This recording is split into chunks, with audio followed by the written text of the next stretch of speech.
And our guest on this week's show is Jim Lea from Slade. During the early 1970s, Slade were one of the country's biggest bands, releasing 14 albums and having 6 #1 singles and selling over 6.5 million records. But what have the band from Wolverhampton, Walsall got to do with Birmingham music scene? Well, before they were called Slade, they were originally called the In-Betweens and then Ambrose Slade. Between 1965 and 1969, the band were very active in Birmingham, playing gigs at places like the Macadam, the Handsworth Plaza, and supporting Birmingham bands such as The Move, Spencer Davis Group, and the Moody Blues. And the band were very much part of Birmingham music scene in the 1960s. And I'm very pleased to welcome onto the show Jim Lea. Welcome, Jim. Thank you. We went in there with this record producer, Kim Fowley from America. He spotted us playing at Tiles Club. And so in we went, and they rolled the tape, and then we were walking out again. That was it. That was the result. But unfortunately, there was a chap in around our area who was in a band called the Tennessee Teens, who then changed their name to Listen, and the singer was named Robert Plant. And his band, Listen, recorded it as well. And theirs was way better than ours. You know, it was a real big production, and you got brass, and I felt a bit humiliated, to be quite honest. Well, we mentioned at the start on the intro that you were very active in Birmingham in the mid-60s. Yes. Do you remember many of the gigs and the period? Yeah, I mean, sometimes we'd headline. We certainly played the Metro twice. Too loud. Always the problem. Everybody played there, but we couldn't play. Too loud. Always too loud. So we couldn't do those type of places. We never played the Rum Runner. We played the Macadam, the Swan at Yardley, and others, Erdington, Queen's Head. Oh, we were resident there. So you've just mentioned Kim Foley. He was responsible for getting you onto Columbia, and you recorded 4 or 5 songs. Yes. The one that I really like. They were all B-sides. The one I like is a track called Delighted to See You. Oh, my God. We needed a follow-up, and we had these 2 guys who were London management, Derek Block and another guy. And the song was written by a guy named Pete Dello. Honeybus was the name of the band. God, my memory's working well today. And it was a great track. And this guy, Pete Dello, when we looking for material, he sent this track in, this Delighted to See You. So they gave us the song, but I rearranged it and made it so it kicked. And so I arranged it like that. And we went into Abbey Road. We knew 2 of the Beatles were in there. And I remember the Beatles, all I could hear coming out of their studio was... I didn't know they were making... I thought they were just on drugs, you know, and I thought they'd really blown their career here. But what they were doing was making Strawberry Fields. It all became clear when I heard the track. And I went to the loo, we'd set the gear up, and we'd played it through. And well, I think it's a brilliant track. Obviously, you're not a big fan of that track, Jim. No, that's Freddie and the Dreamers. It's not us at all. Well, we're going to move on now to signing to Fontana and Ambrose Slade. Now, I like Ambrose Slade, and I've got the album Beginnings, and I think it's a fantastic album. Right. You did a cover version on that album, Knocking Nails Into My House. It's all cover versions apart from a couple of tracks.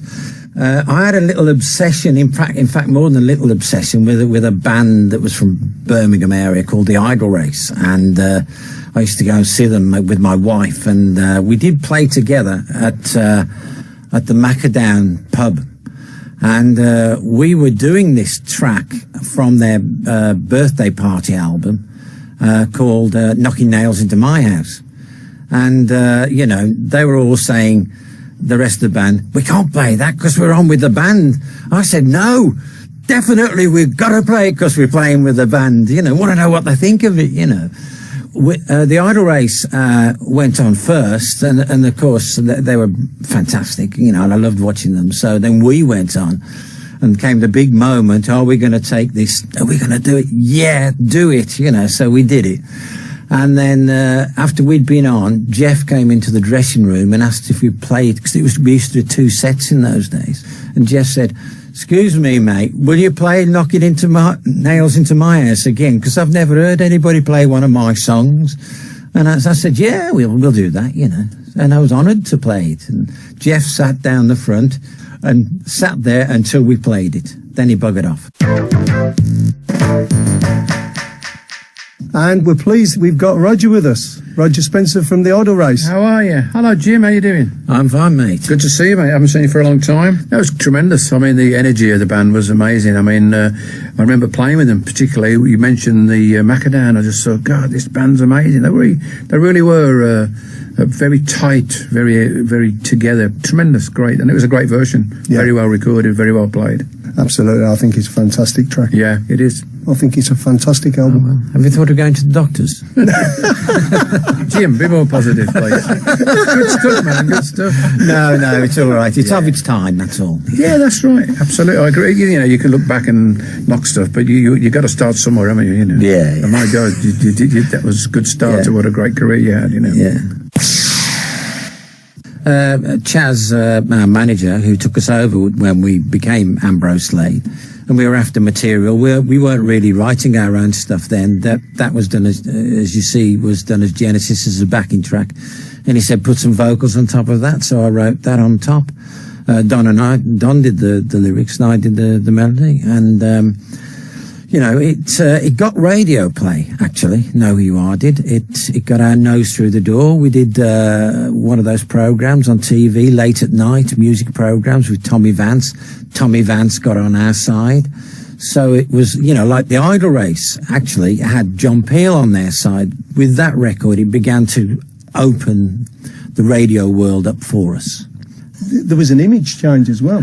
Oh, yes. Never did we go. We're talking about that, are we? People didn't have phones. That wasn't normal. You went to the phone box if you wanted to make a phone call.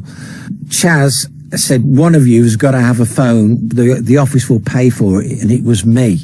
And he rang me up and said, I've got this idea. There's these things called the Bother Boys who are out on the streets these days, and they're getting press. He said, well, Jimi Hendrix had his hairdo, the Beatles had their hairdos. I said, you what? You know, we're not going to become skinheads. So anyway, I told the others, and I said, no way am I going to do it. And so he rang me up again. He said he wanted us to go to London. And we went down there. Little did we know that the car was waiting outside to take us for our haircuts. But I was dead against it. You know, I said, no way am I. And Nod and Don went along with it. And Dave was having none of it. But Chaz said, Dave, he said, do you want to have a couple of hits or do you want to be a millionaire? Well, Dave, of course, changed his mind immediately. The word of God, you know. And that was it. It was 3 against 1. We all had our hair cut off, and I'll tell you what, when you've had long hair and you have it cut short, it doesn't half hurt. But that night, Don got mortal drunk, and he was sick all over the place, and that's what getting your hair cut and becoming a skinhead does for you when you don't really want to do it. That was when we started to happen. We were doing live gigs, and we were going a real storm everywhere. We got this real rave-up show sorted out. And we'd started to get a smell at Radio 1, as it was in those days. And now Radio 2, of course, sounds like the old Radio 1.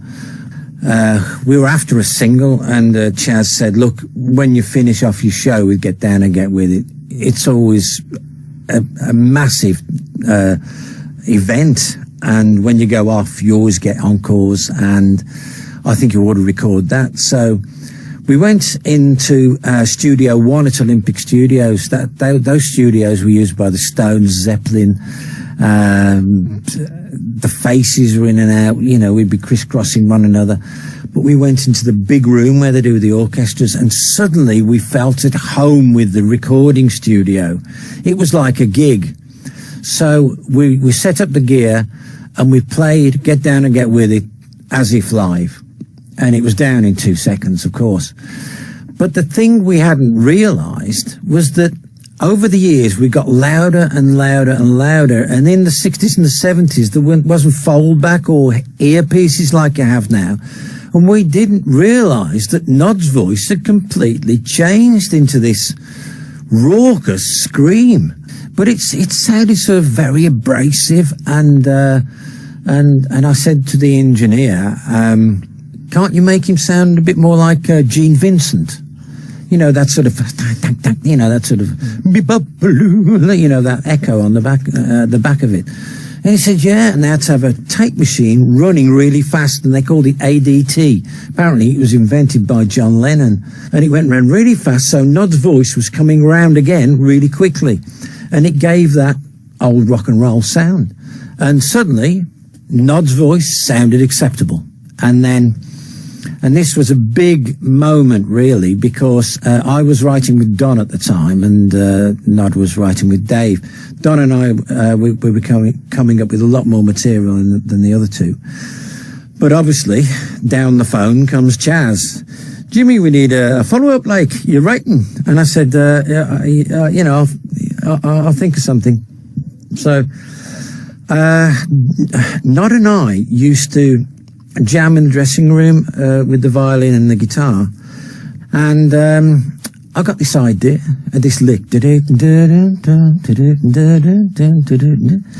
and you know, with the junk behind, and I thought, right, and so I thought I should go and do this with Nod, not with Don.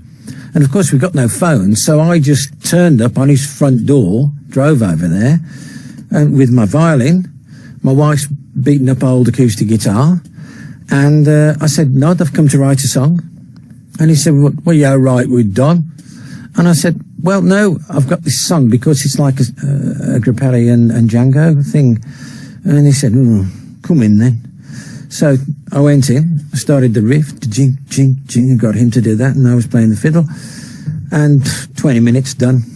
And we got our first number one.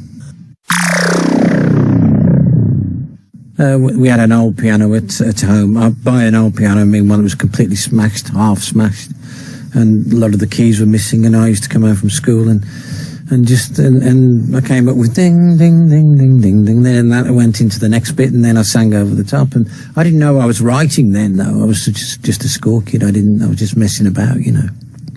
Well, we got a couple of questions that we've put out there, and people have come back with a couple of questions that they want to ask you. And one is from Gabby Cabby, who's a friend of mine. And he says, is it true that Slade turned down the chance to represent the UK in the Eurovision Song Contest?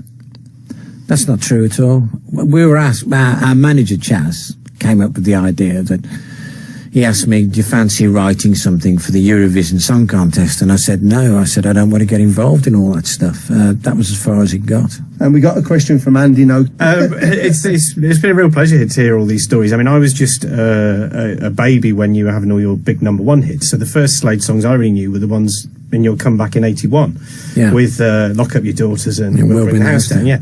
So what I was going to ask is, did the kind of different crowd, the new romantic type crowd, then obviously people like Adamant and Duran Duran in the charts, did they welcome you when you were on Top of the Pops with them, or were they kind of get off Grandad kind of thing? How was their reaction? No, they were big fans. Yeah. Same with punk as well. Big fans, massive fans. Same the other way around, you know, when we used to meet McCartney or you know, people like that, you know, they were fans. And Paul McCartney said told me he was a fan. He wanted me to go around his house and write. Well, he said he wanted me to go around his house with a guitar, bring a guitar. Yeah. I wasn't going to go right with Paul McCartney. I didn't think that would be a good idea. I was in Slade, and I better stay where I am, you know. Do you regret that, though, now? No, not at all. No. Not at all. It's post-Beatles, nobody's, you know, none of the Beatles could follow it, never mind trying to replace, you know, so I'd be in John Lennon's shoes, wouldn't I? I didn't fancy that at all. Yeah, fair enough, yeah. Thank you.